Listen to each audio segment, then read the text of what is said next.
Eh bien bonjour, je vais vous présenter aujourd'hui un type de variable un peu particulier, à savoir les tableaux. Donc c'est vrai que les tableaux sont présentés dans votre fiche initiale au niveau des variables, mais c'est quelque chose de très particulier au sens où pour les utiliser très souvent on a besoin des boucles, donc ça me semble plus intéressant en fait de vous le présenter maintenant que de vous les avoir présentés il y a quelques semaines, et au risque que vous ayez oublié l'essentiel. Alors un tableau c'est quoi? C'est une variable classique, donc elle a un type, et en fait ce type c'est le type des différents éléments que le tableau va pouvoir stocker. C'est-à-dire qu'en fait un tableau va pouvoir enregistrer un certain nombre de valeurs, ces valeurs se distinguant à l'intérieur du tableau uniquement par leur numéro. On parle d'indices, un peu comme dans une suite numérique ou ce genre de choses. Donc par exemple, si vous avez un tableau qu'on appelle tab ou T ou ce que vous voulez, ou adresse, vous dites dans mon tableau je ne vais stocker que des entiers, vous allez devoir dire au départ combien d'entiers vous allez stocker.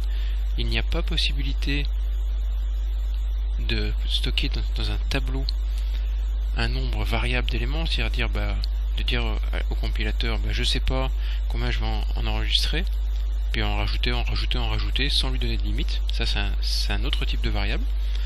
Donc un tableau doit avoir un nombre fixe d'éléments à enregistrer. Tous ces éléments sont de même type, et à l'intérieur du tableau vous allez devoir utiliser un indice pour accéder aux différents éléments qui sont stockés dans votre tableau. C'est un peu comme une rue où vous avez des maisons à droite et à gauche. Bon là on va prendre une rue où il n'y a que des maisons à droite par exemple, ou à gauche, mais que d'un côté. Toutes les maisons ont un numéro. Pour accéder à la maison numéro 5, vous allez devoir avancer dans votre rue et aller jusqu'à la maison numéro 5. Dans un tableau c'est un peu pareil, vous allez dire je vais accéder à T de 5. Donc ça, il y a une écriture particulière qu'on va voir, mais évidemment vous n'êtes pas obligé d'aller voir d'abord T de 1, T de 2, T de 3, T de 0, etc. avant d'accéder à T de 5. Vous pouvez faire un accès direct à T de 5. T de 5, c'est quoi? Ça va être un entier, ou table de 5 si vous voulez, mais T de 5, si mon tableau T est de type entier, ça sera un entier qu'on va pouvoir manipuler comme un entier classique. À la limite, dans ces cas-là, si vous voulez, dites-vous que T de 5 devient lui-même une variable. T est une variable, T de 5 est une autre variable. C'est une variable à l'intérieur d'une variable, si vous voulez. En fait, on dit que T est un conteneur et va contenir des différents entiers. Donc pour vous montrer ça, on va faire un petit projet très simple qu'on va appeler les tableaux.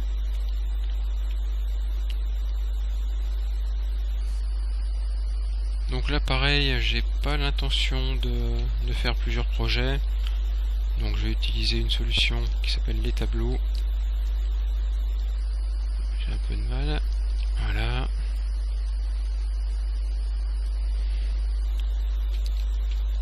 Un tableau.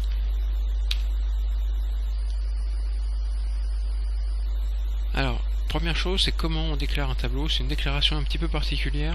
Si vous orientez sur la filière SLAM, c'est-à-dire de programmeur pur, vous aurez l'explication de cette écriture un peu bizarre. Retenez en fait du tableau. Alors là, comment se fait la déclaration? Elle se fait en indiquant d'abord le type du tableau. Donc par exemple on va prendre de l'int suivi de 2 crochets ouvert fermé, du nom du tableau. Donc ici je sais pas, on va stocker des âges. Là on a dit qu'on va utiliser un tableau d'âge, mais on n'a pas encore précisé le nombre d'éléments qu'on va stocker. On va le préciser en fait dans un deuxième temps avec une suite d'instructions new. Donc ça on verra plus tard si vous faites l'option développeur. Le rappel du type qui est là, suivi entre crochets du nombre d'âges qu'on va utiliser, et évidemment le point virgule. Ça, donc c'est un tableau de 5 entiers. Si on a un tableau, très souvent on aura besoin d'un indice pour parcourir le tableau. Donc je vous avais dit dans une diapo précédente que certains utilisaient le i, d'autres le IND, l'autre l'indice. Là on va l'appeler indice pour vous aider. Donc ça c'est le parcours du tableau, pour parcourir le tableau.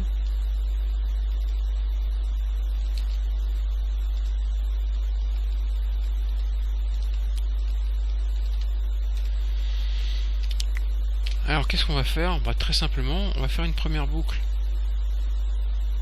dans laquelle on va saisir les valeurs du tableau, et dans une seconde boucle, on fera l'affichage, mais du dernier au premier. Voilà, simplement, c'est simplement des petits exemples.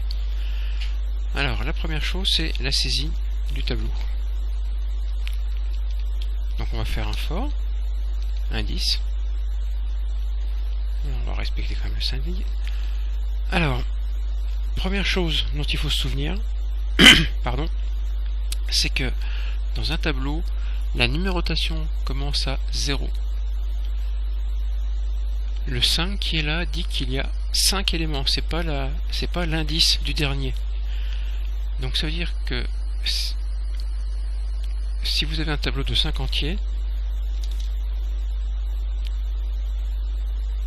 on va aller d'un indice de 0 à 4. Donc si vous faites le calcul, 0, 1, 2, 3, 4, il y a bien 5 éléments. Mais l'indice du premier élément, c'est 0. Donc ça veut dire que dans mon for, il faut que je commence à 0.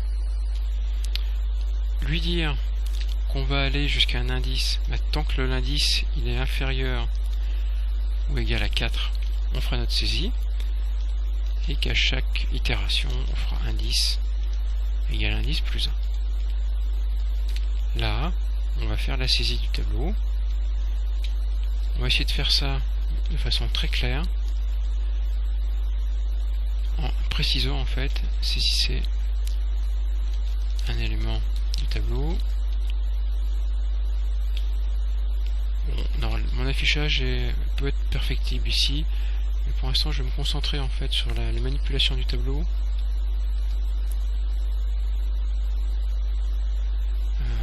Là, je saisis des entiers. Je sais, âge, ça reste un entier. Pour accéder à un élément du tableau, j'utilise les crochets. Donc, je vais accoler parce que je crois que les espaces il n'aime pas trop. Donc je lui dis qu'à l'indice qui s'appelle indice dans le tableau âge, je vais stocker ce que je vais saisir.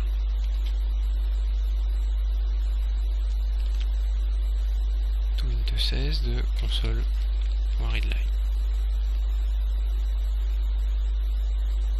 Voilà, donc là cette ligne là est assez importante, tout simplement pourquoi? Parce que en fait je saisis un entier au clavier, d'accord, je le convertis en fait je saisis une chaîne, je le convertis en entier et je vais aller le stocker dans la case qui porte le numéro indice dans mon tableau âge.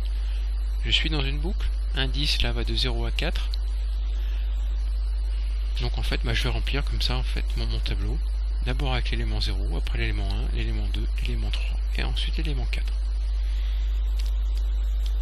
Ce que je vais faire dans un deuxième temps, je vais faire l'affichage du tableau, mais je vais le faire volontairement à l'envers. Donc avec un for indice égal, donc je vais partir de 4. Ma condition pour poursuivre mon affichage,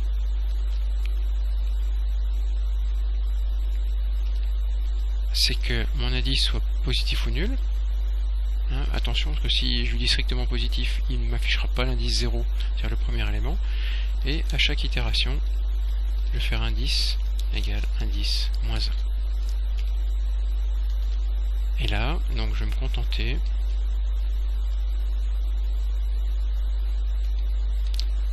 d'afficher console.writeline.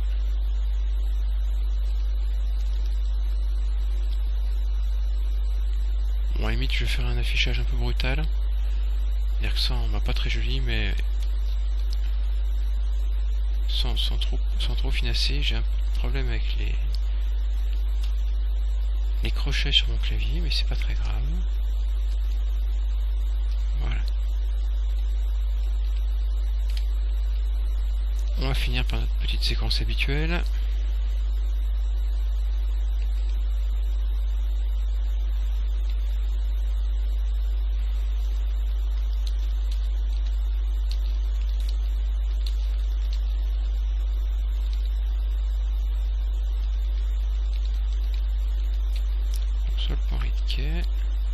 Voilà. Je vais sauvegarder, je vais exécuter. Bon, je remettrai correctement mon affichage tout à l'heure. Donc là, on rentre dans la boucle. Donc je vais saisir n'importe quoi, 9, 8, 7, 6, 5. Donc là, 9, il est stocké à l'indice 0, 8 à l'indice 1, 7 à l'indice 2, 6 à l'indice 3 et 5 à l'indice 4. Quand je lui demande de me réafficher mon tableau dans mon deuxième for, il met 5, 6, 7, 8 et 9. D'accord? Il repart bien là, et il reprend les éléments A1, 1, 1, 1. Maintenant, ce que je vais faire, pour que vous compreniez vraiment toute la subtilité des tableaux, c'est que je vais lui demander en fait de modifier un élément, mais je vais lui demander deux choses. Je vais lui demander quel est l'indice de l'élément qu'il souhaite modifier, et quelle est la nouvelle valeur de cet indice. Par contre, là on ne sait pas encore le faire, donc je ne ferai pas de contrôle sur la validité de l'indice, d'accord? C'est-à-dire que si la personne me met 8, vous allez voir, le programme va se planter complètement. À la limite, on va le faire planter ensemble. Bon voilà, donc là normalement il faudrait contrôler, mais on ne le fera pas ici. Alors, on va faire ça.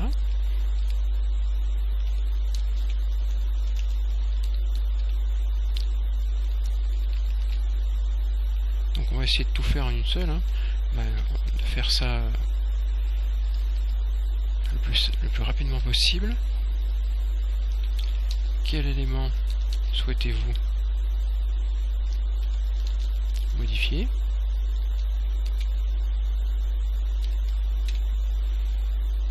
Donc mon indice, ça va être ce que je vais saisir.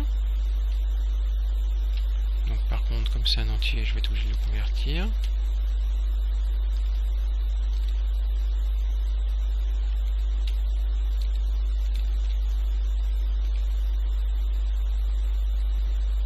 Voilà.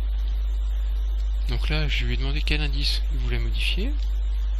Et ensuite, je vais lui demander directement de me donner la nouvelle valeur. Et la nouvelle valeur, plutôt que de passer par une valeur intermédiaire, je vais directement la mettre dans mon tableau. Donc je vais faire la même chose que ça.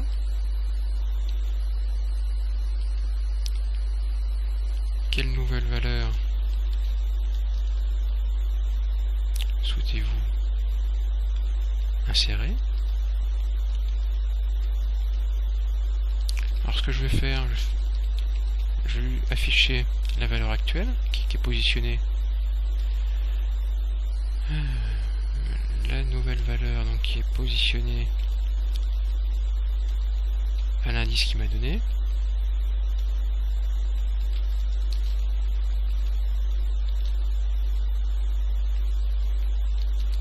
Donc plus âge. J'ai vraiment un problème avec mes crochets, mais ça. Voilà. Donc là en fait je lui dis voilà actuellement ce qui est stocké. Quelle nouvelle valeur souhaitez-vous insérer? Je lui demande non pas indice, mais directement âge de indice. Et pour voir... Ah oui, donc là il accepte. Bon, je m'aperçois qu'il accepte les espaces, donc ça c'est très bien. Donc là, je saisis mon nouvel élément de tableau, et pour voir que tout marche bien, je vais recopier ça en fait. Voilà, bon, j'aurais pu... Alors, on verra comment éviter en fait d'écrire deux fois tout ça. Voilà. Alors, donc Donc là on va saisir des choses un peu différentes. 10, 11, 12, 13, 14. Donc il a mis 14, 13, 12, 11, 10. Je vous rappelle que là je l'affiche à l'envers. Donc 14, 13, 12, 11, 10. Quel élément souhaitez-vous modifier? Alors on va faire planter le programme. On va mettre 8. Et là il se passe rien. D'accord? Il se passe un petit peu de temps. Et là il me dit qu'il y a un index out of range exception. On verra dans une diapo que ce terme d'exception c'est hyper important en .NET et en C# évidemment. Donc c'est à dire que là il y a tout un plantage. Ça veut dire que vous avez un index out of range, ça veut dire que vous êtes hors tableau. L'index se trouve voilà, en dehors des limites du tableau. Alors quand il vous arrive un truc comme ça, petit réflexe, arrêtez votre programme. Votre programme est en cours d'exécution ici. Là il est parti dans le débugger, on fera une diapo spécifique pour ça. Vous cliquez sur le petit bouton rouge là, ça arrête le programme. Et du coup vous pouvez reprendre la main, corriger, etc. On va redémarrer, je recommence ma saisie. Quelle valeur souhaitez modifier? On va mettre la 3. Donc la 3, posez-vous la question à laquelle il m'affiche. Voilà, c'est la 13. 0, 1, 2, 3. Un peu piégeant ma question, parce qu'en fait, je lui ai dit, en fait, c'est quel élément, c'est quel indice, c'est l'indice 3, c'est pas la 3e position. Vous êtes toujours un peu pénible en début d'apprentissage, ce genre de subtilité. Quelle nouvelle valeur souhaitez-vous insérer? On va pas mettre 13, on va mettre 2 par exemple pour bien voir. Et là, quand je fais réafficher mon tableau toujours à l'envers, il met 14, à la place du 13, il est venu mettre le 2, 12, 11, 10. Donc ce dont je m'aperçois, c'est que là en fait, ça aurait été plus sympa de le réafficher à l'endroit.